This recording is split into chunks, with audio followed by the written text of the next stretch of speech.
दोस्तों, जंग के बीचों बीच क्या ट्रंप और नेतन्याहू के बीच मतभेद और गहराते चले जा रहे हैं और 24 घंटों में क्या ये रिश्ते और ज्यादा उलझ गए हैं। और इसी रिश्ते के चलते क्या अब इजराइल और अमेरिका के जो मिलिट्री कमांडर्स हैं इनके बीच भी मतभेद हैं, इनके बीच भी तालमेल गड़बड़ा रहा है। और तीसरा सवाल, क्या इसका असर यह है कि धीरे धीरे ये जो जंग है ईरान के हाथ में आ रही है और आज तीसरे हफ्ते, युद्ध के तीसरे हफ्ते ईरान का पलड़ा भारी है, एज है ईरान को। और सबसे इंपॉर्टेंट बात कि ये जो खबरें हैं नेतन्याहू और ट्रंप के बीच में जो खटपट है, इसकी खबरें अमेरिकन अखबार से आ रही, वेस्टर्न मीडिया से आ रही। वॉशिंगटन पोस्ट, एक बड़ा अखबार, वो लिख रहा है कि अमेरिका और इजराइल की फौज में जो मतभेद हैं उसकी खाई चौड़ी होती चली जा रही है। US Israeli rift widens over potential end game, यानी दोनों के बीच में जो खाई है और चौड़ी होती चली जा रही है। मतभेद बढ़ रहे हैं, तालमेल बिखर रहा है इजराइल और अमेरिका की फौज के बीच में। अब अमेरिकन मीडिया ये भी मानती है कि इजराइल और अमेरिका के जो लक्ष्य हैं, जो वॉर के जो टारगेट्स हैं, वो भी अब अलग अलग है। इजराइल का जो लक्ष्य है, पैरामाउंट टारगेट जो है इस वक्त, गोल है, वो ये है कि वो किसी भी सूरत में वो चाहता है इजराइल कि खामनाई का जो निज़ाम है, जो सरकार है, इसका तख्ता पलट हो जाए, ये सरकार वहाँ पर चली जाए, दूसरी सरकार जो इजराइल को भाए, उसकी मनपसंद की वो वहाँ पर आए तेहरान में। ये नेतन्याहू का प्लान है, गोल है। दूसरी तरफ ट्रंप, उन्होंने तो गोल पोस्ट ही बदल लिया। उनका इस वक्त जो प्रायोरिटी है, प्राथमिकता है, वो तख्ता पलट नहीं है, ईरान पर कब्जा करना नहीं, वो सिर्फ और सिर्फ स्ट्रेट ऑफ हॉर्मुज़ की खाड़ी में जो समंदर का रास्ता ब्लॉक है उसको खुलवाना चाहते हैं, वही उनका लक्ष्य है। लेकिन दोस्तों, ये जो खटपट है ट्रंप और नेतन्याहू की, उससे भी बड़ी खबर द टाइम्स ऑफ इजराइल ने ब्रेक की। इजराइल के एक बड़े अखबार ने ब्रेक करी, जिसको पढ़कर मैं भी चौंक गया। अब अपनी स्क्रीन पर देखिए द टाइम्स ऑफ इजराइल, बड़े अखबार की हेडलाइन देखिए। इस हेडलाइन में लिखा गया है कि Mossad chief told PM before war that he thought Iran's regime could be toppled. यानी जो मोसाद के चीफ हैं, जो खुफिया प्रमुख हैं इजराइल के, सबसे बड़ी इजराइल की जो ताकत है, उनके बीच में, यानी मोसाद के चीफ के बीच में और नेतन्याहू के बीच में भी रिश्ते अब ठीक नहीं है।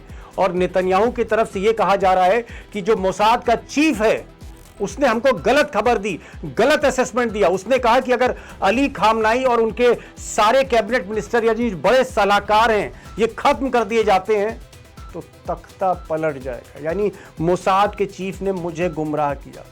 ये इस वक्त खीज है, ये एक तरह से बौखलाहट है नेतन्याहू की। उनको लग रहा है कि जिस जंग को वो 4 दिन में खत्म करना चाहते थे, 21वें दिन भी उस जंग में इजराइल का जो लक्ष्य है वो दूर तक पूरा होता हुआ नहीं दिख रहा है। इसलिए ठीकरा किस पर फोड़ रहे हैं? मोसाद के चीफ पर फोड़ रहे हैं। और मोसाद का चीफ जो डेविड बर्ने हैं, नेतन्याहू के ही बनाए हुए हैं।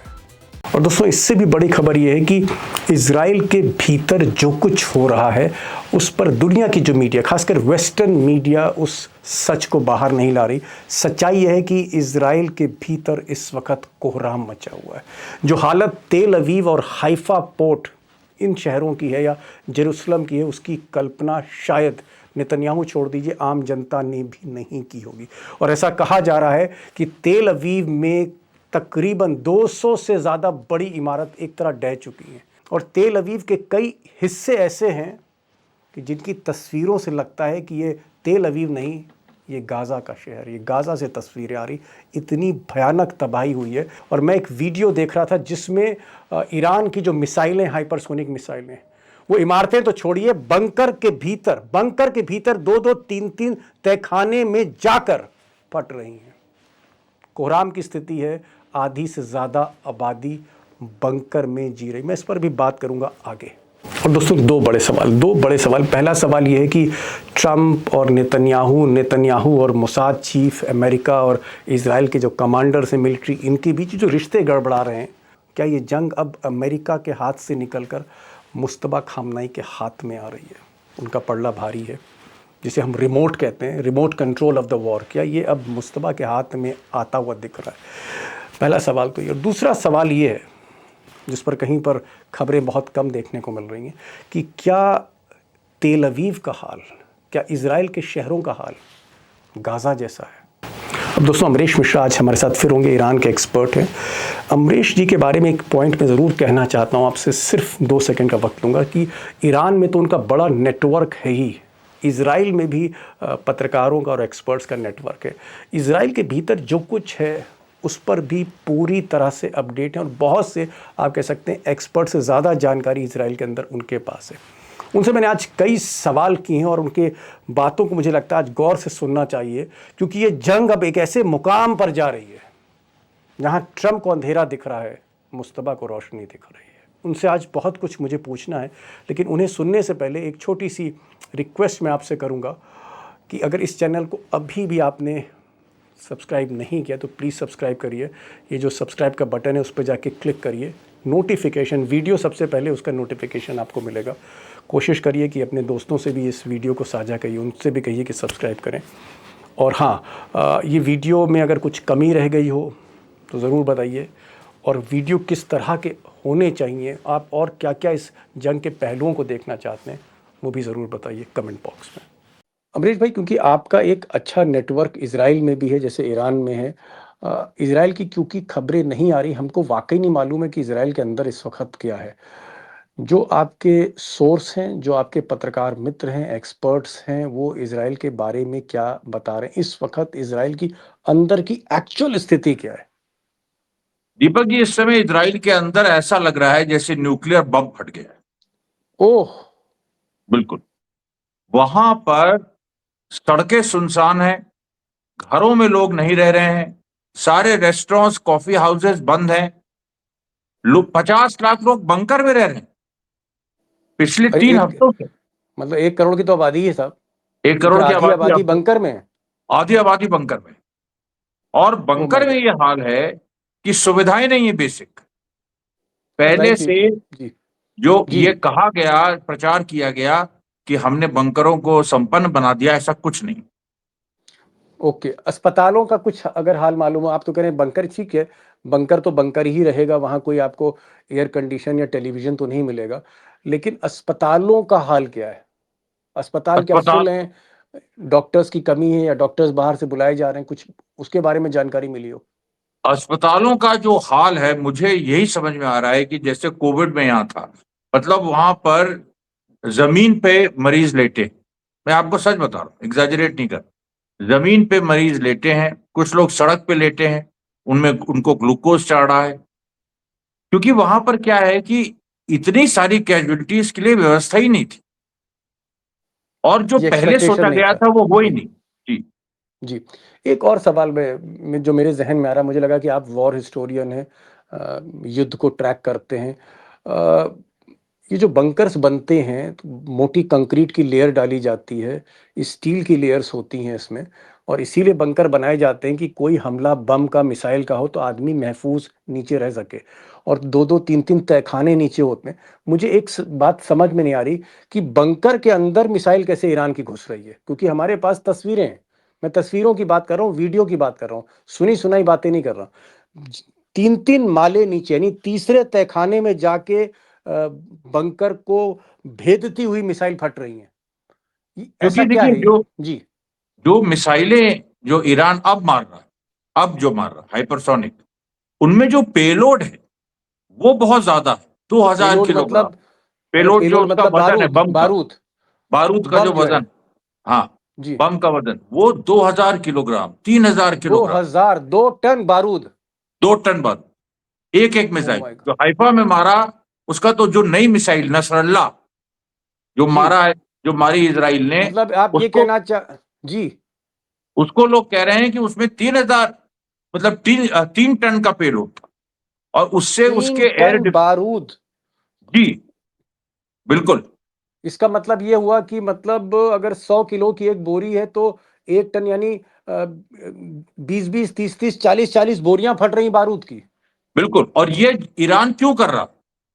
क्योंकि हसन नसरल्ला को हिजबुल्लाह चीफ को भी मारा था इजराइल ने 80 टन बम मार के, और अली खामनेई को मारा था 30 टन मार के। तो वो कह रहे हैं कि हम टन बढ़ाते जाएंगे। Okay, okay. तो अब इसका मतलब ये है, मतलब आपसे जानकारी मैं चाह रहा था कि अगर मतलब 2 टन की मिसाइल है तो बंकर को फाड़ती चीरती हुई नीचे जाके फटेगी वो। वो अगर वो बंकर को चीर नहीं भी पाई, तो वो जो फटती है उसका पेलोड वो बंकर में एक ध्वस्त कर इम्पैक्ट देता है। डालता है, और उसमें बंकर के जो श्रेड्स हैं, यानी बंकर टूट जाता है, और हम्म। उसके जो डेब्रीज हैं जिनको कहते हैं, जी हाँ, डेब्रीज मलबा। जो हैं वो लगते हैं बंकर के अंदर जो लोग हैं उनको। ओ। और वहां जो घायल होता है उसको वहां से निकल के इलाज की स्थिति की वहां पर व्यवस्था ही नहीं। एक और ये जो सेना, वहाँ की जो आर्मी है, और मोसाद जो खुफिया एजेंसी है, क्या मोसाद के दफ्तरों पर, मोसाद के मुख्यालय पर, जो ऑफिस जाहिर तौर पे सीक्रेट लोकेशंस पे होते हैं, क्या उन सीक्रेट लोकेशंस पर मोसाद के ऑफिसेस को भी ईरान ने आइडेंटिफाई किया है? और क्या कोई खबर आपको ईरान से मिल रही है कि मोसाद के दफ्तरों पर भी हमले हुए हैं और वो दफ्तर ध्वस्त हुए हैं? अरे मोसाद के तो दफ्तर जंग के शुरुआती दिनों में एक दफ्तर ध्वस्त हुआ था, और अभी फिर 6-7 दिन पहले एक और दफ्तर ध्वस्त हुआ है। मोसाद के लोग इस समय कहां बैठे कहां मिले उनको समस्या हो गई है। उनका नेटवर्क ही नहीं टूटा है, बहुत सारी इंफॉर्मेशन जो स्टोर की थी उन्होंने दसियों साल से, वो नष्ट हो गई। अमरीश जी, एक और बड़ा सवाल हो, बड़ा इम्पोर्टेंट सवाल है, मैंने आज पढ़ा तो मैं चौंक गया। The times of Israel, Israel का एक बड़ा अखबार है, और मुझे लगता है कि वैसे ही इसराइल के अखबार अंदर की खबरें बहुत कम छापते हैं, लेकिन इस अखबार ने आज बड़ी खबर छापी कि मोसाद के चीफ और प्राइम मिनिस्टर नेतन्याहू, इनके बीच में भी मतभेद है। अब ये बड़ी चौंकाने वाली खबर है कि जो सबसे बड़ी खुफिया एजेंसी, जिसके दम पर इसराइल चलता है, सारा इसराइल खेल करता है मोसाद के दम पे, मोसाद का चीफ डेविड बर्ने और नेतन्याहू, इन दोनों के बीच में भी मतभेद हैं। ये ये बात देखिए, जी। मोसाद की ही फीडिंग थी कि 28 फरवरी 2026 को इमाम खामनेई अपनी कैबिनेट के साथ बैठ रहे हैं, वहां पर स्ट्राइक कर दो, और एक बार स्ट्राइक हो जाएगी तो प्रोटेस्टर्स बाहर आ जाएंगे, प्रोटेस्टर्स बाहर आएंगे तो हम लोग तख्ता पलट कर देंगे। ये नैरेटिव फीड किया गया, और फैक्ट के रूप में डेविड बर्नियर ने नेतन्याहू को बताया, और नेतन्याहू ने उस पर एक्शन ले लिया। अगर नेतन्याहू ने उसमें फिर ट्रम्प को बताया नेतन्याहू ने ट्रम्प को कि बताया, साहब, तो ये हुआ कि कि हमको एक्शन ले लो। जी। ये हुआ एक्शन, और एक्शन जब लिया गया, प्रोटेस्टर्स आए नहीं बल्कि समर्थक आ गए। ओहो, ओहो, समर्थक आ गए, ओहो, और जब ओहो, बमबारी हो रही थी अभी कुछ दिन पहले तक, तब तक समर्थक डटे हुए थे। ओहो। ये चीज लोगों ने सोची ही नहीं थी। और क्या आपको लगता है ये जो लारीजानी, अली लारीजानी, जो वहाँ के चाणक्य कहे जाते हैं, और जाहिर तौर पे अली खामनेई के बाद सबसे इम्पोर्टेंट नेता हैं, सुप्रीम लीडर के बाद, अली लारीजानी को मारना, और फिर वहाँ की जो पुलिस पैरामिलिट्री है बसीज, उसके चीफ सुलेमानी को मारना, और उसके बाद वहाँ की पैरामिलिट्री पर हमला करना, वो भी क्या मोसाद का प्लान था कि आप लारीजानी को मारिए और ये पैरामिलिट्री के जो चीफ है इनको मारिए, कानून व्यवस्था ठप हो जाएगी और हम प्रोटेस्टर्स लेके सड़कों पर आ जाएंगे और तख्ता पलट जाएगा, क्योंकि मुश्तबा खामनाई अभी थोड़ा घायल हैं? क्या ये भी मोसाद के चीफ का, जो आप बता रहे हैं डेविड बर्नी, ये भी उन्हीं का प्लान था और ये भी फेल हो गया? बिल्कुल, ये भी उन्हीं का प्लान था और ये भी फेल हो गया। और इसमें सबसे चौंका देने वाली बात यह है कि डेविड बर्निया तो पॉलिटिशियन है नहीं, पॉलिटिशियन तो नेतन्याहू है। नेतन्याहू को यह समझना चाहिए था ना कि इस तरह से चीजें नहीं होती हैं किसी देश में, खासतौर पे ईरान में। ये किस बात के पॉलिटिशियन है नेतन्याहू? इतना बड़ा फेलियर। इसीलिए देखिए, इस समय जो है पूरी इंटेलिजेंस कम्युनिटी इजराइल की, वो नेतन्याहू के खिलाफ होती जा रही है। वो कह रहे हैं कि अल्टीमेटली ये मोसाद को ब्लेम करेंगे और उसी के सिर पे हार का ठीकरा फोड़ेंगे। लेकिन सच्चाई ये है कि इनको भी तो कुछ सोचना चाहिए था कि हम मोसाद की फीटिंग आ रही है तो हम पॉलिटिकली तो कुछ एसेस करेंगे, ऐसा संभव है कि नहीं। और ट्रम्प भी इसलिए नाराज है नेतन्याहू से कि ये तुम्हारा काम था, तुम मिडिल ईस्ट में हो कि हम हैं, तुम्हारा काम था एसेस करना कि वहां रिजीम चेंज हो सकता है कि नहीं। ये तो आप क्या कहना चाह रहे हैं अमरीश भाई, कि ये सब मतलब नेतन्याहू और ये मोसाद का ये जो खुफिया किंग है, इसने ट्रंप को भी फंसा दिया, दुनिया को भी फंसा दिया, बिल्कुल गलत इसने असेसमेंट किया। गलत असेसमेंट इसने किया। और जो इसकी बात मानने वाले लोगों को आप सोचिए कि वो लोग पॉलिटिशियन है और उन्होंने इसकी बात एक स्पाई की बात मानना उन्होंने मतलब जासूस उन्होंने की मान बात। ली, जासूस की बात उन्होंने मान ली। ये कितना बड़ा पॉलिटिकल ब्लंडर है, सुन के ही एक हैरत होती। एक जासूस मोसाद का जो चीफ है और जिसकी तस्वीर आप स्क्रीन पर देख रहे हैं, डेविड बर्नी, इन्होंने कहा कि अगर अली खामनाई और इनके डिफेंस मिनिस्टर ईरान के जो आर्मी चीफ हैं या फिर जो सलाहकार हैं, इन सबको अगर हम खत्म कर देते हैं, इन सबको खत्म कर देते हैं, तो तख्ता मैं पलटवा दूंगा, क्योंकि जो प्रोटेस्टर हैं, जो बागी हैं, वो कहीं ना कहीं मेरे टच में, बागियों को मैं सड़क पर उतारूंगा और उसके बाद हम कूच कर जाएंगे, सत्ता परिवर्तन कर देंगे। ऐसा हुआ नहीं। और हालत ये है कि अब नेतन्याहू भी फंसे हुए हैं, ट्रंप भी फंसे हुए हैं। क्या ये मानूं, क्योंकि आप तो वॉर हिस्टोरियन हैं, हर जंग की जो तारीख है, हर हर युद्ध का जो इतिहास है, उसको आप रिसर्च करते हैं। मुझे बताइए कि क्या अब ये जंग अ, ट्रंप के हाथ से निकल रही है, नेतन्याहू के हाथ से निकल रही है, और धीरे धीरे ईरान की इस्लामिक सेना मजबूत होती जा रही, मिस्टर मुस्तबा खामनई मजबूत होते चले जा रहे हैं? देखिए Deepak ji, as a war historian मैं आपको एक चीज बताऊं, जब भी कोई एग्रेसर यानी जिसने आक्रमण किया है, अगर उसका ऑब्जेक्टिव पूरा ना हो उस टाइम फ्रेम में, चलिए एक दो तीन चार दिन इधर उधर हो जाए, अगर उसका ऑब्जेक्टिव पूरा ना हो तो वो लड़खड़ा जाता है। अब यही हुआ, ओके। इनका ऑब्जेक्टिव था रिजीम चेंज, जो नहीं पूरा हुआ। 21वां दिन हो गया और अभी और ये ओके 10 दिन जो जोर लगा लें, 20 दिन जोर लगा लें, वो नहीं पूरा हो। चलिए, तब अब फिर क्या करें? एक नया प्लान डिस्कस करता हूँ, थोड़ा सा 2 मिनट आज आपको और परेशान करता हूँ मैं। अब जो नया प्लान न्यूयॉर्क टाइम्स के मुताबिक, क्योंकि मैं पहले भी दोस्तों से बता रहा हूँ कि न्यूयॉर्क, अगर अमेरिका की खबरें हैं तो न्यूयॉर्क टाइम्स देखिए क्या लिख रहा है, वॉशिंगटन पोस्ट क्या लिख रहा है, और अगर आपको ईरान की खबरें जानी तो प्रेस टीवी क्या कह रहा है, अल मयादीन अखबार क्या कह रहा है। अगर आपको इसराइल की खबरें चाहिए तो आप times of Israel, the Jerusalem post या हर्ट्स, इस तरह के अखबारों पे जाइए या वहाँ के पत्रकारों से बात करिए, तब आपको एक सेंस आएगा, तब आप एक सही निष्कर्ष पर पहुंच सकते हैं। मैं जो आज न्यूयॉर्क टाइम्स ने लिखा और वॉशिंगटन पोस्ट ने भी लिखा है और सीएनएन भी दिखा रहा है कि ट्रंप अब ये चाहते हैं कि जो मरीन कमांडो उन्होंने 2000 भिजवाए हैं, ये जो खर्ग आइलैंड है जहां पर हमला किया था, जहां से सारा ऑयल एक्सपोर्ट होता है, अगर ये खर्ग आइलैंड ट्रंप कब्जा कर लें, इस्लामिक सेना से छीन लें, तब वो बार्गेन कर सकते हैं कि भाई ये हम तभी ये आइलैंड छोड़ेंगे, पहले आप स्ट्रेट ऑफ हॉर्मुज में से ये रास्ता जो है खाली करिए, ये जो तेल और गैस के टैंकर जा रहे हैं, इनका रास्ता रोकिए मत, खाली करिए, तभी हम ये आइलैंड छोड़ेंगे। तो क्या मिस्टर ट्रम्प उनके 2000 3000 मैरीन कमांडो जो वहां पहुंच रहे हैं, पहुंच चुके हैं बहुत से उसमें, क्या ये अ, इस आइलैंड को, इस टापू को जो ईरान के हाथ में है, इसको कब्जा कर सकते हैं, इस टापू को, आइलैंड को? तो ये भी फेल थ्योरेटिकली होगी ये एक्सरसाइज। थ्योरेटिकली कर सकते हैं, लेकिन ओके। प्रैक्टिस में क्या होगा? क्योंकि अभी जो एक हमला हुआ, जो एक कोशिश हुई स्टेट ऑफ हुर्मुज या की तरफ कोशिश हुई बढ़ने या की, आज उसमें तो कोशिश हुई फेल थी। हो उसमें फेल हो गया अमेरिका। अब अगर वो अपने मरीन्स, जो कि दुनिया के सबसे खतरनाक और सबसे वेल ट्रेन्ड सोल्जर है, जो हर तरीके की स्थिति में, माने वो दिनों दिन भूखे रह सकते हैं, उनको समझ गए। इसकी ट्रेनिंग है। पानी पे, जमीन पे, हवा पे, पैराशूट में, गोताखोरी में, हर चीज में वो मतलब महारत उनको हासिल है, कमांडो को। बिल्कुल, बिल्कुल।